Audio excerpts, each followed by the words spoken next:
छत्तीसगढ़ विधानसभा चुनाव के रिजल्ट जो कि 3 दिसंबर को आने हैं, लोगों को में इस बात को लेकर के उत्सुकता हो रही है कि अगला मुख्यमंत्री कौन बनेगा।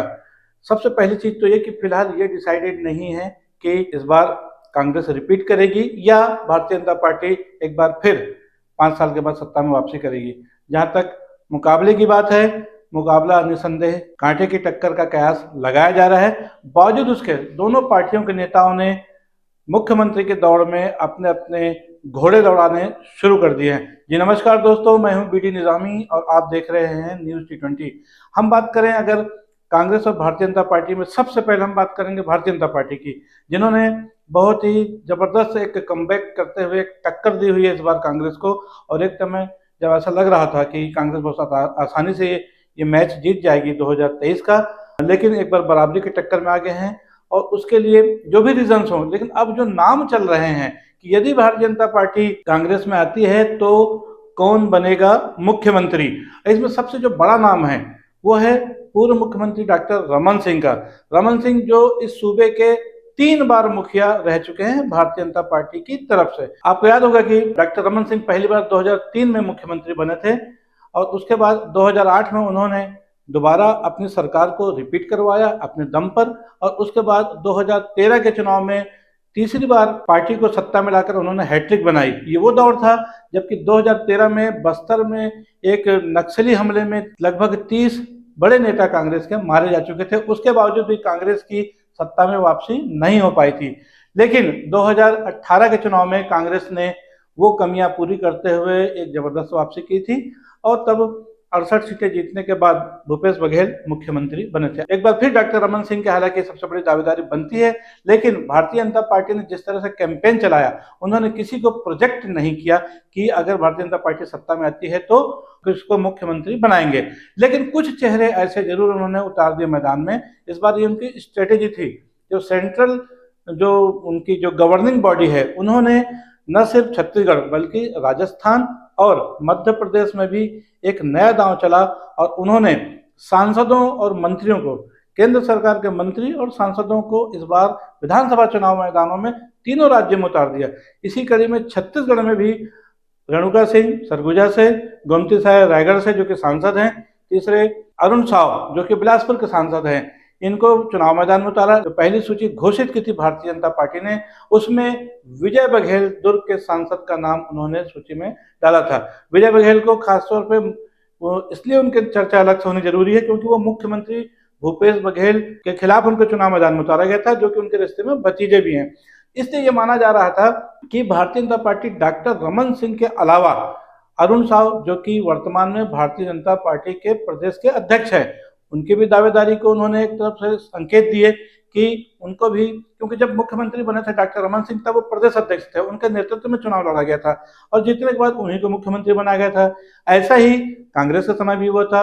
भूपेश बघेल प्रदेश कांग्रेस कमेटी के अध्यक्ष रहते हुए अपनी टीम को जुटा के लाए और उनको मुख्यमंत्री बनाया गया था। इसलिए एक चर्चा में नाम अरुण साव का भी आ सकता है, लेकिन विजय बघेल की दावेदारी को कहीं से कम नहीं आंका जा सकता। जिस तरह से चुनाव कैंपेन विजय बघेल ने किया है, उसको देखते हुए पाटन का जो चुनाव है तो निसंदेह बहुत रोमांचक, बहुत रोचक हो चुका है। और हालांकि स्पष्ट कह पाना भी बहुत मुश्किल है, लेकिन बहुत कांटे की टक्कर पाटन में भी नजर आ रही है। तो दूसरा, यदि ऐसा कुछ अप्रत्याशित होता है कि कोई मुख्यमंत्री चुनाव, अगर मुख्यमंत्री को हरा के कोई विधायक बनता है तो निसंदेह उसकी दावेदारी मजबूत अपने आप हो जाती है। इसलिए विजय बघेल की भी दावेदारी रह सकती है। अब हम बात करेंगे आदिवासी नेताओं की। आमतौर पर देखा जाता है कि पार्टियां किसी विवाद से बचने के लिए SC/ST या पिछड़े वर्ग की बात करने लग जाती है। ऐसी स्थिति में रेणुका सिंह जो महिला सांसद भी हैं सरगुजा से, चुनाव मैदान में विधानसभा में है, और यदि महिलाओं को यदि बनाने की बात आती है तो रेणुका सिंह एक बड़ा नाम हो सकता है। लेकिन इन चारों के अलावा एक नाम ऐसा है जिस पर भारतीय जनता पार्टी इसको ट्रम्प कार्ड के तौर पर देख रही है। राजनीतिक हलकों में छत्तीसगढ़ में बहुत चर्चा है इस नाम की। एक IAS अफसर से इस्तीफा देने के बाद जो भारतीय जनता पार्टी के पहले सदस्य बने और उसके बाद पहला चुनाव वो हार गए थे। जी हाँ, मैं बात कर रहा हूँ OP चौधरी की, जो कि कलेक्टर रहे हुए हैं और पिछली बार 2018 के चुनाव से पहले उन्होंने प्रशासनिक सेवा से इस्तीफा देकर भारतीय जनता पार्टी की सदस्यता ले ली थी। खरसिया से नंद कुमार पटेल के बेटे उमेश पटेल के खिलाफ चुनाव लड़े थे, हालांकि वो चुनाव हार गए थे। इस बार वो रायगढ़ से अपनी किस्मत आजमा रहे हैं और उनकी स्थिति काफी मजबूत मानी जा रही है। तो इसलिए देखा जाए तो ओपी चौधरी, जिनके डायरेक्ट हाईकमान, और कहते हैं जो चर्चा में जो है बातें वो ये है कि केंद्रीय गृह मंत्री अमित शाह से उनके डायरेक्ट संबंध है, सीधे संबंध, सीधे संवाद की स्थितियां हैं। और एक प्रशासनिक अधिकारी को यदि कहीं ना कहीं सत्ता की बागडोर कभी देने की सोची जा सकती है तो ओपी चौधरी भी एक नाम हो सकता है। तो ये वो 5 नाम थे जो कि भारतीय जनता पार्टी की तरफ से दावेदार हो सकते हैं मुख्यमंत्री पद के लिए। अब हम बात करेंगे कांग्रेस की। कांग्रेस की बात करें तो सबसे बड़ा दावा तो निसंदेह भूपेश बघेल का ही है कि जबकि उनके नेतृत्व में ये चुनाव लड़ा जा रहा है। भले ही कांग्रेस ने भी किसी व्यक्ति विशेष को फोकस नहीं किया है एज ए सीएम, लेकिन बावजूद उसके चुनाव प्रचार के दौरान जितने भी हमले हुए भारतीय जनता पार्टी की तरफ से, उसके केंद्र बिंदु निसंदेह भूपेश बघेल ही रहे हैं। इसलिए उनके दावे को किसी भी कीमत में कमतर आंका नहीं जा सकता।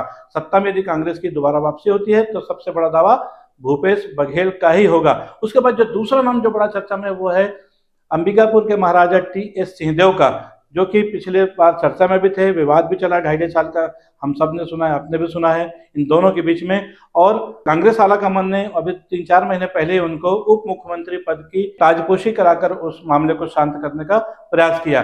अभी लगभग हफ्ता 10 दिन पहले उन्होंने एक बयान दिया जिसमें उन्होंने कहा कि उनका आखिरी चुनाव था और ये भी कहा कि उनके क्षेत्र की जनता चाहती है कि वो मुख्यमंत्री बने। और उन्होंने कहा कि वे अगर मुख्यमंत्री नहीं बन पाते हैं तो वो अगला चुनाव नहीं लड़ेंगे। लेकिन उन्होंने साथ ये भी कहा कि पार्टी जिसे भी तय करेगी वो मुख्यमंत्री बनेगा और मेरे लिए जो भी आदेश होगा हाईकमान का, मैं उस आदेश का पालन करूंगा। बहरहाल ये दूसरे दावेदार के रूप में टी.एस. सिंहदेव का बड़ा नाम भी सामने आया है। अब यहाँ भी 3 नाम ऐसे हैं कि इन दोनों की लड़ाई में यदि कोई निर्णय नहीं निकल सकता तब तीसरे नाम पर भी चर्चा हो सकती है। अब वो चर्चा होगी अगर बाय द वे ऐसी स्थितियां बनती हैं तब विधानसभा अध्यक्ष चरणदास महंत का, जो कि निसंदेह बहुत वरिष्ठ कांग्रेसी नेता हैं, प्रदेश कांग्रेस कमेटी के अध्यक्ष भी रह चुके हैं, विधानसभा के अध्यक्ष पिछले 5 साल रहे हैं। एक तीसरा नाम जो है आपसी सहमति के आधार पर उनका भी आ सकता है। 2 नाम और है इसमें प्रदेश कांग्रेस कमेटी के अध्यक्ष दीपक बैज, जो कि सांसद भी हैं, चित्रकूट से 2 बार विधायक रह चुके हैं, एक बार फिर से तीसरा चुनाव लड़ रहे हैं विधानसभा का। और आदिवासी क्षेत्र जो बस्तर है कहा जाए खासतौर पर, वो वहां का प्रतिनिधित्व करते हैं और वर्तमान में प्रदेश कांग्रेस कमेटी के अध्यक्ष भी हैं। तो यदि उनके नेतृत्व में चुनाव लड़ा जा रहा है बतौर पीसीसी अध्यक्ष तो उनकी दावेदारी को भी नकारा नहीं जा सकता। और इन सब के बाद यदि कहीं कोई तालमेल नहीं बैठता तब 5वां नाम अप्रत्याशित रूप से जो आएगा वो हो सकता है गृह मंत्री ताम्रध्वज साहू का। गृह मंत्री ताम्रध्वज साहू वो नाम है जो कि पिछले बार तय हो चुका था, केंद्रीय आलाकमान ने उनके नाम को हरी झंडी दे दी थी, लेकिन बाद में अचानक कुछ बदली हुई परिस्थितियों में भूपेश बघेल की ताजपोशी की गई थी। बहरहाल ये वो 5 नाम थे भारतीय जनता पार्टी के पहले जो हमने बताया, और दूसरे 5 नाम हमने बताया जो कांग्रेस के, जिन पर पूरा फोकस रहेगा दोनों पार्टियों का कि ये इनमें से ही किसी न किसी एक को मुख्यमंत्री बनाएंगे। बहरहाल इन सब का जो निर्णय होना है वो 3 दिसंबर को होना है। तब तक आपको भी इंतजार करना है, हमको भी इंतजार करना है। आप भी इंतजार कीजिए और देखते रहिए न्यूज़ T20। आज हमको दीजिए इजाजत, आज के लिए बस इतना ही। कल फिर मिलेंगे किसी नए चुनावी विश्लेषण के साथ। तब तक के लिए जय छत्तीसगढ़, जय हिंद, जय भारत।